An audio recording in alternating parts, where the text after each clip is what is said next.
Uzumaki Naruto adalah seorang ninja yang namanya menggema di desa Konoha sebagai simbol perjuangan dan harapan. Awalnya, ia adalah anak yatim yang diasingkan karena menjadi wadah dari rubah ekor 9 Kyuubi, makhluk yang pernah menghancurkan desanya. Masa kecilnya dipenuhi dengan masa-masa kesepian dan perlawanan. Dengan tekad membara, ia bersumpah menjadi Hokage, pemimpin di desa Konoha. Bukan hanya untuk kejayaan, tapi untuk menciptakan ikatan di dunia yang pernah menolaknya. Perjalanan Naruto mengubahnya dari anak nakal pecinta ramen menjadi ninja yang memikul harapan desanya. Saat masih genin, ia mudah dikenali. Rambut pirang yang berdiri tegak, mata biru cerah, dan garis mirip kumis di pipinya. Bekas pengaruh Ninetales atau Kyuubi. Seragam oranye birunya terlihat norak, beda jauh dengan ninja senior. Saat dewasa, gayanya lebih matang, rambut lebih panjang, tubuh lebih tinggi, dan ia mengenakan jaket hitam oranye dengan simbol spiral klan Uzumaki. Tapi perubahan paling mencolok terjadi saat bertarung.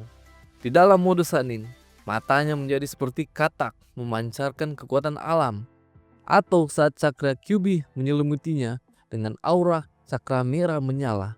Dan ketika dia sudah menguasai sepenuhnya kekuatan Kyuubi, warna aura cakranya berubah menjadi kuning keemasan. Di balik sikapnya yang ceplas-ceplos, ia punya hati yang pantang menyerah. Semboyannya, aku tidak akan pernah mengingkari janji, mencerminkan jiwanya. Ia setia tanpa pamrih, baik saat menyelamatkan teman dari kegelapan atau merengkuh perdamaian di tengah pertempuran. Ikatan dengan Sasuke Uchiha, rival yang menjadi saudara, memacu pertumbuhannya. Ia melihat kebencian Sasuke sebagai cermin kesepiannya sendiri dan bersumpah menyelamatkannya meski seluruh dunia menganggapnya mustahil. Optimisme Naruto bukanlah kenaifan, itu senjatanya. Ia meluluhkan musuh dengan empati, seperti saat menggunakan Poke no Jutsu pada Nagato Pain untuk meninggalkan balas dendam setelah menghancurkan Konoha, atau mencairkan hati Sabusa dengan air mata ketika Haku meninggal. Kemampuan bertarungnya sangatlah hebat. Naruto membuat kombinasi dari kekuatan fisik atau taijutsu yang kuat dan kecerdikannya. Ia menguasai ninjutsu seperti Rasengan, lalu menyempurnakan Rasengan dengan elemen angin menjadi Rasen Shuriken, jurus yang dapat menghancurkan musuh hingga tingkat seluler. Kagebunshi no Jutsu, jurus yang dulu dipakai untuk iseng, menjadi alat taktis untuk membajiri lawan, mengumpulkan informasi, bahkan membantu latihan. Sebagai Jinchuriki, koneksinya dengan Kyuubi memberinya kekuatan dan penyembuhan luar biasa. Meski beresiko kehilangan kendali, tapi Naruto mengubah kekuatan ini menjadi kekuatannya. Akhirnya meraih rasa hormat Kurama dan menyatu dengannya untuk melawan dewa-dewa ninja seperti Uchiha Madara dan Kaguya Otsutsuki. Naruto berhasil mewujudkan mimpinya menjadi Hokage ke-7. Itu bukanlah sekedar gelar, tapi bukti bahwa ketekunan dan kasih sayang bisa mengubah takdir. Cerita Naruto bukan hanya tentang kekuatan, tapi tentang seorang anak laki-laki yang mengubah kebencian menjadi harapan. Membuktikan bahwa seorang anak kecil yang iseng dan jahil pun bisa menginspirasi dunia. Dari seragam orange hingga jubah Hokage, warisan Naruto tidak hanya terpahat di desa Konoha, tetapi di hati seluruh penggemar serial di seluruh dunia. Menjadikan Naruto salah satu anime manga yang paling populer yang pernah ada. Monkey D. Luffy adalah seorang bajak laut berhati bebas yang memiliki topi jerami dan bercita-cita menjadi raja bajak laut dengan menemukan harta karun legendaris One Piece. Lahir di desa Fusa East Blue, Luffy tumbuh sebagai anak nakal yang terinspirasi oleh Shanks rambut merah, bajak laut legendaris yang memberikannya topi jerami dan mengajarinya arti persahabatan. Tragedi masa kecilnya dimulai saat ia tak sengaja memakan Gomu-Gomu no Mi, buah iblis yang mengubah tubuhnya menjadi karet, sekaligus menghilangkan kemampuan berenangnya. Namun, kutukan itu justru menjadi senjata andalannya. Dengan kru topi jeraminya yang ia kumpulkan satu persatu, Luffy berlayar melintasi Grand Line, menantang pemerintah dunia, Yonko, dan siapapun yang menghalangi mimpinya. Penampilan Luffy sederhana tapi ikonik. Topi jerami merah yang selalu ia kenakan adalah simbol janji kepada Shanks. Ia sering terlihat mengenakan kaos merah tanpa lengan, celana pendek biru dan sendal. Pakaian yang menegaskan sifatnya yang santai. Bekas luka berbentuk X di dada bawahnya adalah bukti pengorbanannya untuk melindungi saudara angkatnya Ace. Saat bertarung, tubuh karetnya bisa meregak, menggelembung, atau berubah bentuk. Ketika menggunakan Gear 4 Bounceman, ototnya membesar seperti balon dengan uap menyembur dari bahu. Tetapi perubahan terbesar terjadi di Gear 5. Rambutnya memutih, mata bersinar, dan ia bisa mengubah lingkungan sekitar menjadi karet. Wujud yang dikaitkan dengan Nika, dewa kebebasan dalam legenda One Piece. Luffy adalah perpaduan kebahagiaan dan kekacauan. Sifatnya kekanak-kanakan. Ia bisa menghabiskan 100 porsi daging dalam sekali makan. Tertawa di tengah pertempuran atau memanggil musuh dengan nama yang salah. "Hey Lok si anjing," kepada Rock Lucci. Tapi di balik keluguannya, ia punya hati yang tak tergoyahkan. Prinsipnya sederhana, siapapun yang menyakiti temanku akan kuhancurkan. Ia menghancurkan Arlong Park untuk membebaskan Nami, menyerbu Enies Lobby demi Nico Robin, dan menantang Marineford untuk menyelamatkan Ace. Loyalitasnya pada kru tak dapat ditandingi. Bahkan musuh seperti Trafalgar Law dan Eustace Kid akhirnya menjadi sekutu Luffy. Kekuatan Luffy adalah campuran antara kekonyolan dan kejeniusan. Buah Gomu Gomu no Mi atau yang pada akhirnya diketahui sebagai Hito Hito no Mi model Nika memberinya kemampuan meregangkan tubuh, menciptakan jurus seperti Gomu Gomu no Pistol atau Gomu Gomu no Giganto Thorax. Tapi senjata sejatinya adalah Haki, energi spiritual yang ia kuasai selama petualangannya. Haoshoku Haki bisa melumpuhkan ribuan musuh sekaligus hanya dengan sekali tatap. Musou Shokuhaki membuat tinjunya hitam seperti baja, dan Kenbun Shokuhaki memungkinkannya membaca gerakan lawan. Di dalam mode Gear 5, kekuatannya mencapai level dewa. Ia bisa memantul di udara, menghidupkan benda mati, dan bertarung sambil tertawa. Simbol kebebasan mutlak yang ia perjuangkan. Perjalanan Luffy bukan hanya sekedar menjadi raja bajak laut, tapi juga membongkar kebohongan dunia. Ia mengungkap kejahatan pemerintah dunia di Ohara saat menyerbu Enies Lobby, menyatukan ras ikan dengan manusia biasa di Fishman Island, dan membangkitkan harapan sebagai penerus Joy Boy.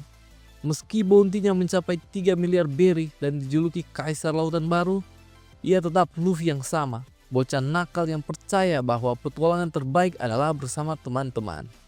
Dari mencuri kapal kecil di East Blue hingga menggulingkan Yonko di Wano, melawan utusan Dewa Gorosei, dan menantang Kesatria Dewa di Elbaf, Luffy membuktikan bahwa mimpi, tawa, dan persahabatan adalah harta karun sejati.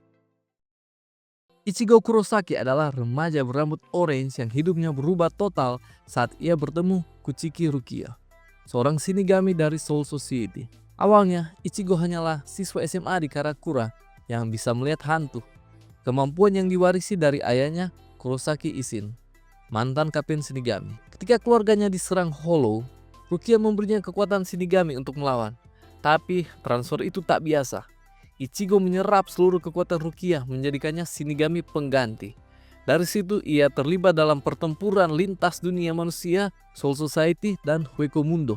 Bukan untuk menjadi pahlawan, tetapi demi melindungi orang-orang terdekatnya. Penampilan Ichigo mencerminkan dualitasnya, rambut orange yang mencolok, dan wajah sangar membuatnya mudah dikenali. Saat berubah menjadi Shinigami, ia mengenakan Shihakuso dan membawa Sangetsu, pedang besar berbentuk seperti pisau dapur raksasa. Ketika mengaktifkan bangkai Tensa Sangetsu, pedangnya menyusut menjadi bilah hitam ramping dengan pita panjang. Bentuk pakaiannya berubah dan kecepatannya melampaui batas manusia, tapi kekuatan sebenarnya ada di Holofication, topeng putih menyeramkan yang muncul saat sisi Hollow-nya mengambil alih. Di puncak kekuatannya, ia mencapai Final Getsuga Tenso. Rambut panjang, pedang berubah jadi pisau hitam kecil, dan kekuatannya setara dewa. Meski harus membayar dengan kehilangan semua kekuatan Shinigaminya. Nanti di saat melawan Kyuubi Oppie, akhirnya dia mulai membangkitkan kekuatan Quincy-nya. Dan itu terlihat ketika dia mengaktifkan Blood Vein ketika melawan Yuha Watch. Dan ketika pedangnya patah dan harus menempak kembali pedang baru, dia menerima asal-usul dirinya dan kekuatan sebenarnya dari Ichigo Kurosaki akhirnya bangkit. Ichigo adalah pribadi kontradiktif. Di permukaan ia terlihat galak, pemarah, dan antisosial. Sering membentak Rukia atau memarahi Uryu, tapi di balik sikapnya yang kasar, ia punya hati yang sangat lembut. Prinsipnya sederhana, aku akan melindungi semua orang, tanpa kecuali. Ia menyerbu Soul Society untuk menyelamatkan Rukia dari hukuman mati, menyerbu ke Hueco Mundo demi menyelamatkan Orihime, dan bahkan bekerja sama dengan musuh seperti Aizen untuk mengalahkan Yhwach. Hubungannya dengan ayahnya Isin penuh kejutan, dari pertengkaran konyol sampai momen haru ketika rahasia keluarga mereka terungkap. Kekuatan Ichigo adalah campuran unik dari darah Shinigami, Quincy, Hollow, dan manusia biasa. Sebagai hybrid, ia bisa menggunakan Getsuga Tenso, serangan energi hitam yang ditembakkan dari sang Getsu.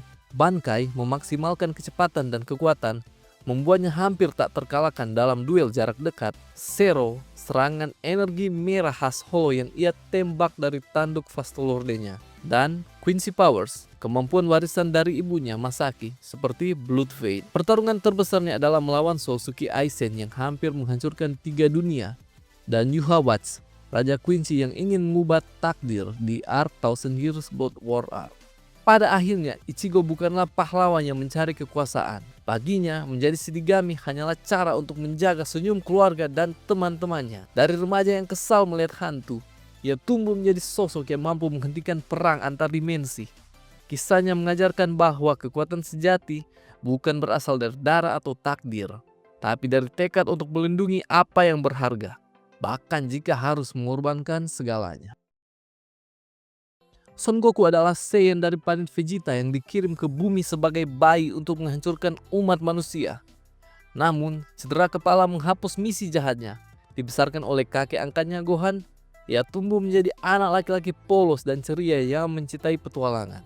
Setelah kematian kakeknya, pertemuannya dengan Bulma membawanya kepada pencarian Dragon Ball. Memulai perjalanan yang mengubahnya dari bocah berekor menjadi pejuang terkuat di alam semesta. Dengan moto aku ingin jadi yang terkuat, Goku melampaui batas manusia, dewa, bahkan waktu, melawan musuh seperti Freezer, Cell, dan dewa penghancur virus. Penampilan Goku sederhana namun ikonik. Sebagai anak kecil, ia memakai seragam tradisional Saiyan dengan ekor monyet dan Nimbus Cloud. Seiring waktu, seragam latihan orange khasnya Master Roshi menjadi identitasnya. Goku menghadapi berbagai macam musuh mulai dari Raja Iblis Piccolo, Risa sang penguasa galaksi, Cell si makhluk sempurna, Majin Buu makhluk yang diciptakan hanya untuk menghancurkan segala sesuatu, sampai pada petarung terkuat alam semesta 11, Jiren. Kemampuannya untuk terus bertambah kuat tidak mengenal batas. Kepribadian Goku adalah campuran unik, polos seperti anak kecil tetapi jenius dalam pertarungan. Ia bisa tertawa saat bertarung sengit, lupa menggunakan senzu bin saat kritis, atau menawarkan nasi goreng pada musuh yang baru ia kalahkan. Tapi saat keluarga atau bumi terancam, sisi Saiyan-nya meledak seperti saat ia marah luar biasa, kalah Frieza membunuh Krillin, atau ketika ia mempertaruhkan nyawa untuk lawan Jiren di Tournament of Power. Hubungannya dengan Vegeta, rival sekaligus kutu, jadi penggerak utama perkembangan kekuatannya. Goku memiliki kekuatan yang tak terbatas, jurus andalannya seperti Kamehameha, Instant Teleportation, dan Spirit Bomb. Sebagai seorang Saiyan, ia terus berevolusi dari Super Saiyan biasa dengan rambut kuningnya yang khas menjadi Super Saiyan Blue, bahkan mencapai mode Ultra Instinct, mode dewa dengan reaksi instan meskipun awalnya tak stabil. Di luar pertarungan, Goku adalah suami yang ceroboh dan seorang ayah yang sering absen. Cici istrinya sering kesal karena ia lebih memilih latihan daripada cari uang. Tapi di hati kecilnya, keluarga tetap nomor satu. Ia rela mati untuk melindungi Gohan, Gotenks, atau Pan. Kisah Goku bukan tentang menjadi pahlawan sempurna, tapi tentang hasrat tak terbentung untuk melampaui batas. Dari bocah gunung yang kalah dari Bulma menjadi sosok yang bahkan dewa seperti Beerus kagum. Dia melawan Black Frieza atau Moro atau ancaman masa depan lainnya, dia tetap tidak takut. Satu hal yang pasti tentang Goku, selama masih ada lawan kuat, Goku akan terus bangkit dan berteriak.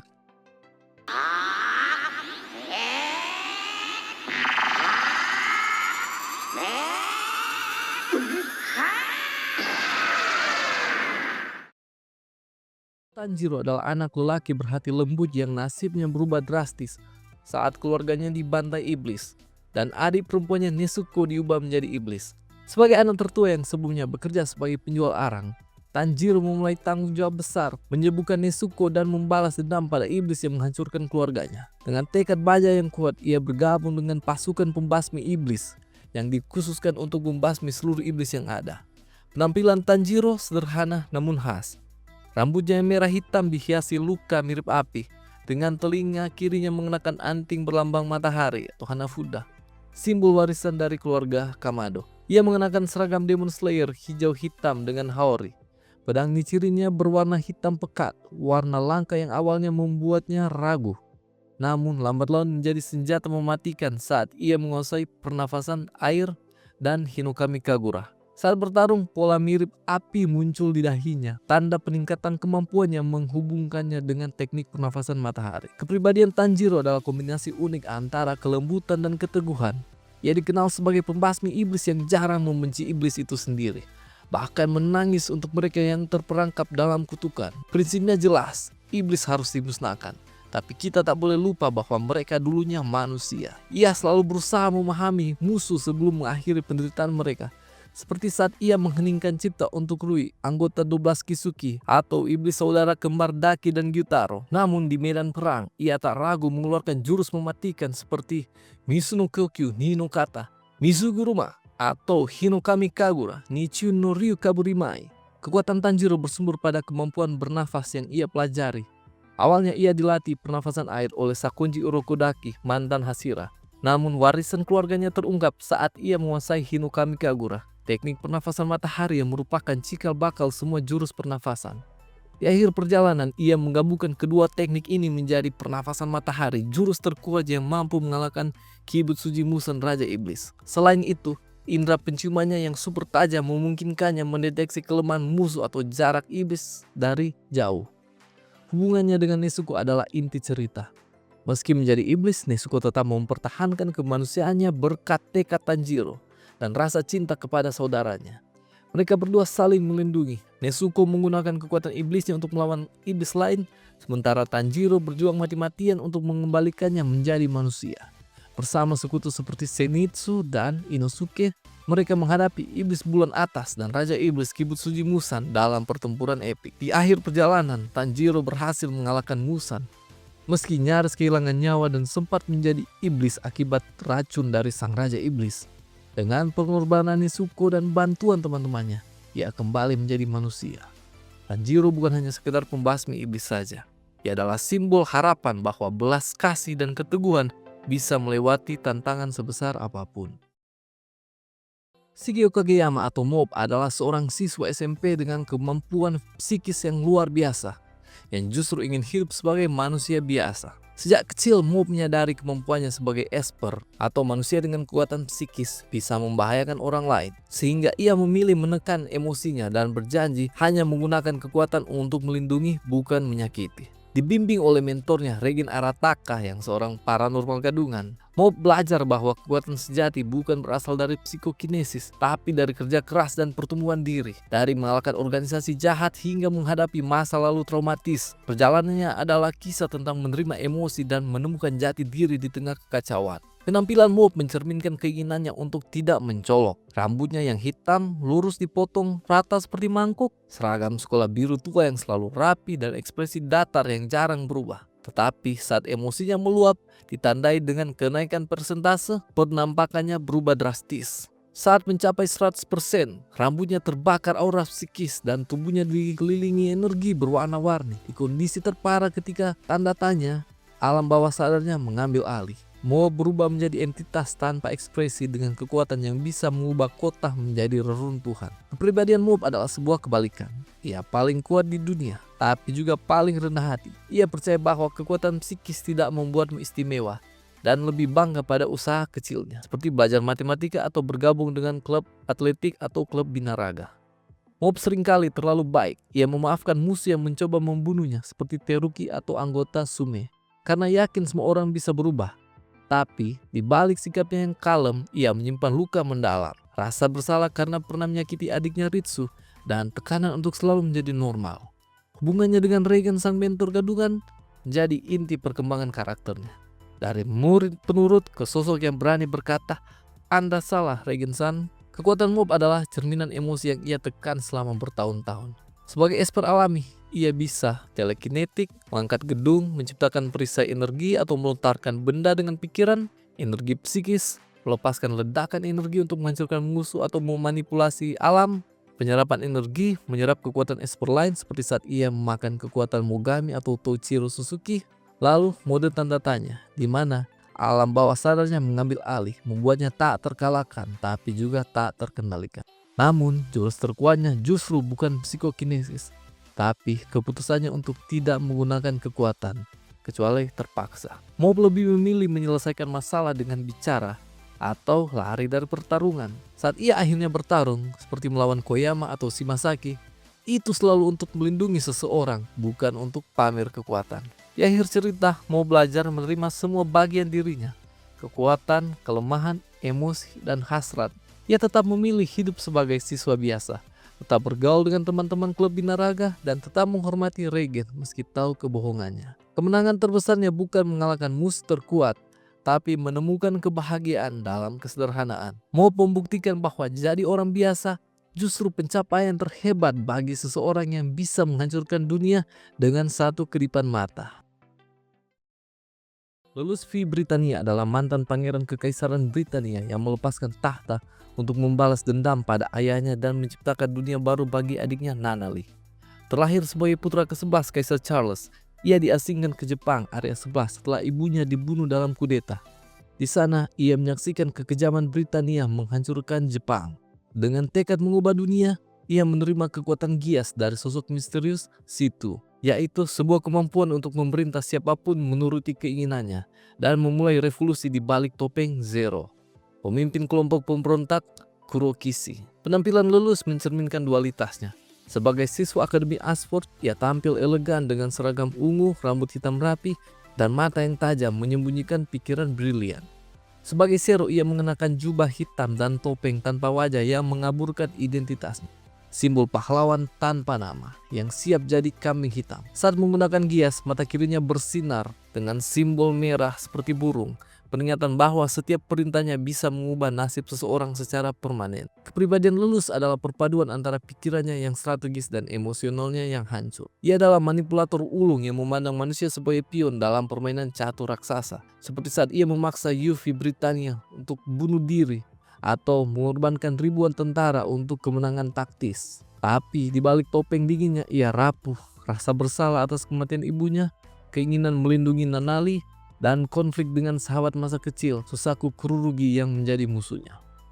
Kekuatan utama Lulus adalah gias dan kecerdasan strategisnya.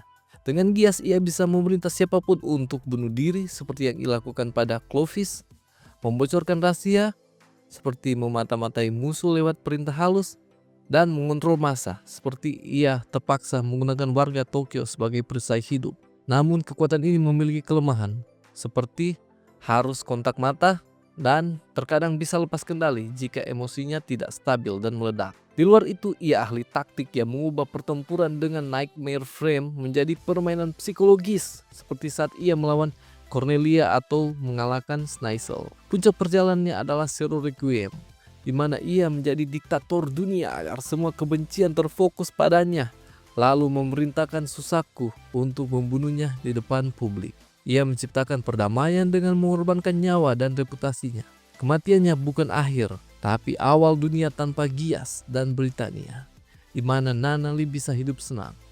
Lulus bukan pahlawan atau penjahat. Ia adalah produk dari sistem korup yang ia benci. Ia mengorbankan diri sendiri dan memilih untuk menjadi iblis demi masa depan cerah. Dia membuat suatu dunia yang belajar bahwa kebenaran seringkali adalah ilusi, dan perdamaian sejati memerlukan pengorbanan yang tak semua orang berani bayar. Eren Yeager adalah sosok rumit yang perjalanannya dimulai sebagai anak kecil penuh kebencian dan berakhir sebagai pemusnah dunia. Awalnya ia adalah bocah dari Shingan Shina yang bersumpah membalas kematian ibunya ketika ibunya dimakan Titan saat tembok runtuh. Bergabung dengan Survey Corps, Eren bertekad membasmi semua Titan sampai suatu hari ia menyadari dirinya menjadi seorang Titan. Kekuatan itu memberinya kemampuan regenerasi dan bertarung, tapi juga mengungkap kebenaran mengerikan bahwa ia adalah keturunan Eldia, ras terkutuk yang menjadi akar konflik berabad-abad. Dari sini Eren tak lagi melawan Titan, tapi seluruh dunia yang ingin memusnahkan bangsanya. Penampilan Eren mencerminkan perubahannya dari pahlawan menjadi antitesis kemanusiaan. Di awal ia tampil sebagai prajurit Survey Corps dengan seragam hijau mata hijau berapi-api dan rambut pendek yang acak-acakan. Setelah menguasai kekuatan Titan, tubuhnya bisa berubah menjadi Titan penyerang setinggi 15 meter, berotot tanpa kulit dan mulut menganga yang mengerikan. Pasca time skip, Eren dewasa dengan rambut panjang, mata pudar, dan tatapan kosong, simbol beban rencana genosida yang ia pikul. Puncaknya dalam wujud Founding Titan, ia menjadi kerangka raksasa dengan tulang menjulang tinggi dikelilingi ribuan Titan kolosal yang siap mengguncang bumi. Kepribadian Eren adalah kisah tragedi yang perlahan menggerus kemanusiaannya. Awalnya ia digambarkan sebagai pemberontak emosional dengan tekad membara untuk melindungi teman-temannya, terutama Mikasa dan Armin. Namun setelah mengetahui masa depan melalui ingatan Attack Titan, ia berubah menjadi dingin dan deterministik. Motivasinya bergeser dari "aku akan membunuh semua Titan" menjadi "aku akan melindungi Paradise, bahkan jika harus menjadi monster." Ia memanipulasi ayahnya Grisha untuk merebut kekuatan Founding Titan, mengorbankan nyawa jutaan orang di luar tembok dengan Rumbling, dan pura-pura membenci Mikasa demi memastikan ia bisa menghentikannya. Kekuatan Eren berasal dari darah Eldianya dan 3 Titan yang dia kuasai. Pertama, Titan penyerang dengan kekuatan regenerasi cepat dan melihat masa depan. 2. Warhammer Titan menciptakan senjata dari kristal. Dan ketiga, Founding Titan mengaktifkan Rumbling dan ribuan Titan kolosal penghancur peradaban muncul. Melalui dimensi Paths, ia memanipulasi ruang dan waktu, bahkan mempengaruhi nenek moyang Eldia, Ymir, untuk membebaskan diri dari belenggu. Di akhir cerita, Eren menjadi martir sekaligus penjahat. Rumblingnya membunuh 80% populasi dunia, tapi juga memastikan Eldia punya kesempatan bertahan. Ia sengaja membuat sekutu-sekutunya, Mikasa, Armin, dan teman serta musuhnya bersatu dan menjadi pahlawan dengan mengorbankan dirinya sendiri. Kematiannya di tangan Mikasa mengakhiri kutukan Titan dan membebaskan Ymir dari belenggu cinta buta. Eren Yeager mungkin hilang sebagai monster, tapi warisannya tetap hidup. Seorang bocah yang terjebak dalam lingkaran kebencian, memilih menjadi iblis agar orang-orang tercinta bisa melihat langit biru tanpa tembok.